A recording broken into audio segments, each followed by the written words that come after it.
Beep song Kovai police முன் அனிருத் ஆஜர். Beep song விவகாரம் தொடர்பாக இசையமைப்பாளர் அனிருத் கோவை ரேஸ்கோர்ஸ் போலீஸ் முன்பு ஜனவரி 11ஆம் தேதி இரவு 11 மணி அளவில் ஆஜராகி விளக்கம் அளித்துள்ளார்.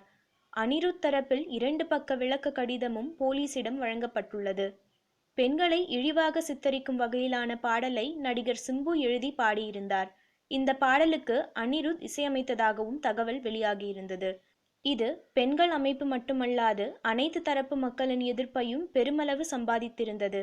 சென்னை, கோவை உள்ளிட்ட இடங்களில் பெண்கள் அமைப்பு, அரசியல் கட்சி சார்பில் அனிருத், சிம்பு மீது வழக்குகள் பதிவு செய்யப்பட்டன. கோவை கோர்ட்டில் ஜாமீனில் வெளிவர இயலாத வகையில் வழக்கு பதிவு செய்யப்பட்டிருந்தது. இதனைத் தொடர்ந்து அவர்களை பிடிக்க போலீஸ் தனிப்படைகள் அமைக்கப்பட்டிருந்தன. அனிருத் மற்றும் சிம்புவிற்கு கோவை போலீசார் சார்பில் 2 முறை சம்மன் அனுப்பப்பட்ட நிலையிலும் அவர்கள் ஆஜராகாமல் இருந்தனர். இந்த பாடலுக்கும் தனக்கும் எவ்வித சம்பந்தமும் இல்லை என்று அனிருத் தரப்பில் தெரிவிக்கப்பட்டிருந்த நிலையில் சிம்புவும் இதை உறுதிப்படுத்தியிருந்தார். இருந்தபோதிலும் விசாரணைக்காக சிம்பு மற்றும் அனிருத் ஆஜராக வேண்டும் என்று தெரிவிக்கப்பட்டிருந்தது. இதனிடையே வரும் 29ஆம் தேதிக்குள் சிம்பு போலீஸ் முன் ஆஜராகி விளக்கம் அளிக்க வேண்டும் என்று சென்னை ஹைகோர்ட் உத்தரவிட்டுள்ளது.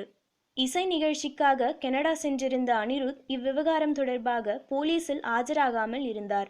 இந்நிலையில் கனடாவிலிருந்து இந்தியா திரும்பிய அனிருத் இவ்விவகாரம் தொடர்பாக நேற்று இரவு 11 மணி அளவில் கோவை ரேஸ்கோர்ஸ் போலீஸ் ஸ்டேஷனில் ஆஜராகி விளக்கம் அளித்துள்ளார்.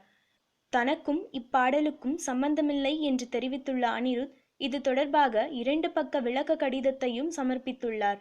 அதோடு பீப் பாடல் சர்ச்சை தொடர்பாக கோவை போலீசில் ஆஜராகி விளக்கம் அளித்தேன். இந்த விஷயத்தில் எனக்கு ஆதரவு அளித்த அனைவருக்கும் என் நன்றி என்று அனிருத் தன் ட்விட்டர் பக்கத்தில் தெரிவித்திருக்கிறார்.